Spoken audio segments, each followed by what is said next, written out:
Well, some response this from New Zealand 129 without loss. More importantly, at stumps on day two of this first test at Kanpur on ESPN Cricket for Match Day. At our tea time show, Dan Vettori, I think in all seriousness, said that he'd like for New Zealand to go through the final session of play without any wickets lost. Wasim Jaffer was hoping for at least 3 or 4 wickets. Now, I must go to Dan and say whether that was outstanding foresight or just whether he's as surprised as I am that New Zealand have put this sort of response. Dan, you must be very pleased. Just a bit of patriotism, I think. Hoping for the best, and nice to see as well. I think you couldn't ask for a better Test days cricket for New Zealand, and they sort of ticked every box, particularly how well their seam is bowled. But it always comes down to how well you bat against India, particularly against those three spinners and those quality spinners, Yeah. and what they've done so far showed a template of how they can play through not only this test match but the next one as well. And I think that'll be the most satisfying thing for the team so far. Yeah, I mean, 41 out of those 57 overs, Wasim, were about spin, and we thought India spinners would really tell us how difficult this pitch is or test questions of this New Zealand batting. Why were they made to work so hard? I don't think Ronak, the pitch played, as expected. I mean, it didn't Yeah. spin as much and didn't play any tricks. And all credit to both the openers, the way they have played. You got to give credit to them. They played like, world number one team. They bowled really well and came back and put up a strong reply. Now the test match is open, and it all depends what kind of total New Zealand put up. And it looked like it's going to, be an exciting test match. Yeah, I like that you say that. And I wonder if Dan can add to that whether we make a lot of this World Championship, World Test Championship title, and what comes with it. Dan, given the year that we've had, a lot of teams would have said they didn't take some parts of the WTC too seriously. But somewhere, do you think New Zealand's Test team play like champions in this format now? Go back 4 or 5 years, strong New Zealand team didn't perform as well in India. In spite of all the scheduling troubles, the lack of a few first team players, this is some response.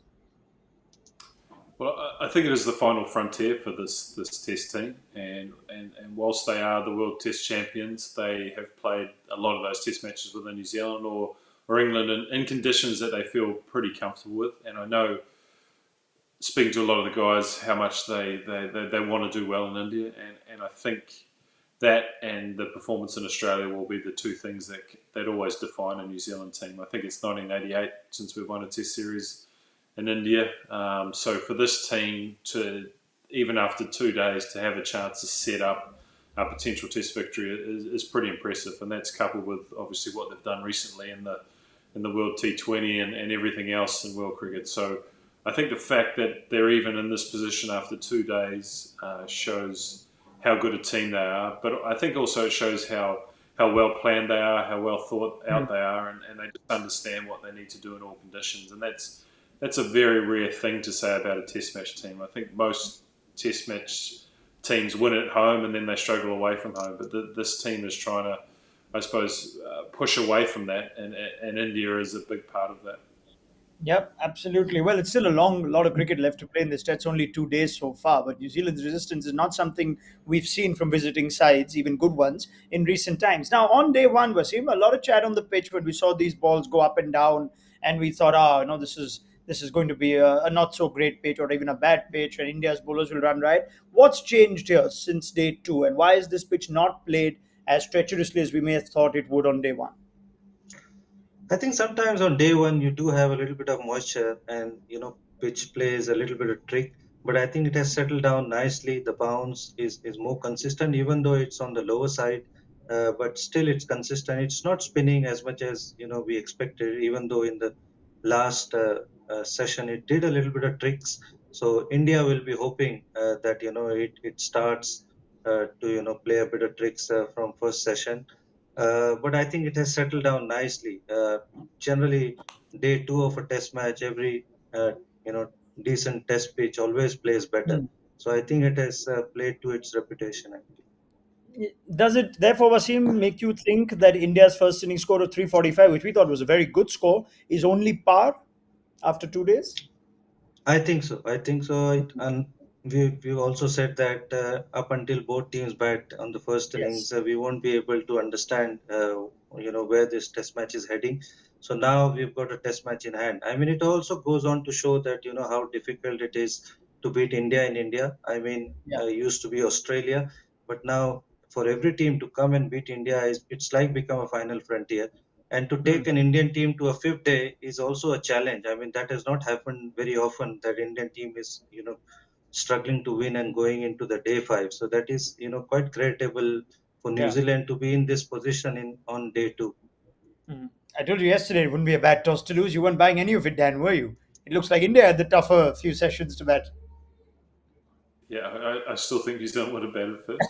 I have no doubt about that whatsoever. Look, I think they're in this position as testament how well they bowled. I mean, as simple Yes. as that. To get 8 wickets from your team in these conditions is amazing. And whilst the wicket hasn't turned a huge amount, I still think the wicket's going to play a huge part in this game, and I think the spinners will come to the fore. So New Zealand needs this big first innings. They need a lead, and they need a big lead to allow Hmm. their spinners to be, I suppose, to get into the game, but also to keep India's spinners out of the game. Because if they lose a couple of quick wickets and the scores at the end of the first innings are on par, then India will be very satisfied with that.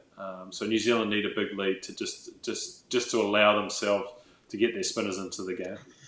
Yeah, I mean, 216 still a lot of runs, and plenty can happen in one session in test matches in India. But let's appreciate what we saw in this final session. And I spoke to Wasim, and we were wondering what Shreyas Iyer's 100 does for the selectors going forward. From a New Zealand point of view, Will Young looks the part, Dan, in this side only because Devon Conway freakishly got himself injured ahead of this series, and looks like that sort of depth is there for New Zealand in red ball cricket too.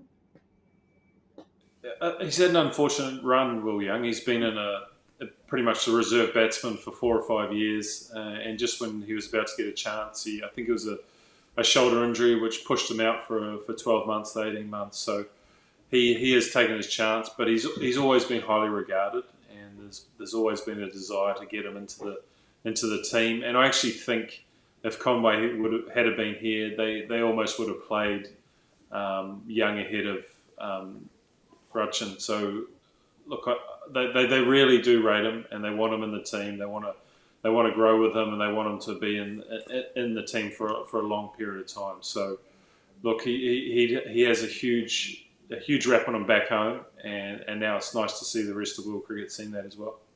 Hmm. And now, and last word from you, Wasim, on India's bowling today. Anything that they could have done differently to ask more questions? The seamers didn't necessarily look like they were asking the sort of questions that Saudi and Jamieson were yesterday, but do you attribute that to the pitch and the moisture just playing differently?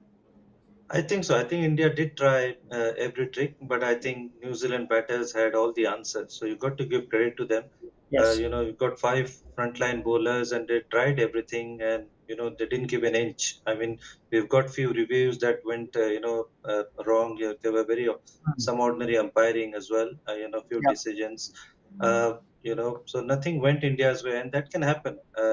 Like you said, things change very quickly in India on day three, day four. So India will be hoping for that they turn up and pick up quick wickets early on and start to make a game of it. Hmm. I tell you what, I've started to make a bit of a game of this, of asking you two what's going to happen in every session. And since Dan Vittori's got this absolutely spot on, let's see if we can extend to his patriotism and tell me where this game is going to be at lunchtime on day three. We call it the moving day, don't we, in a test match? So Dan, where are we going to be at lunchtime tomorrow when we pick up this chat? I'll remain parochial, and I will suggest that New Zealand 200 212 for one.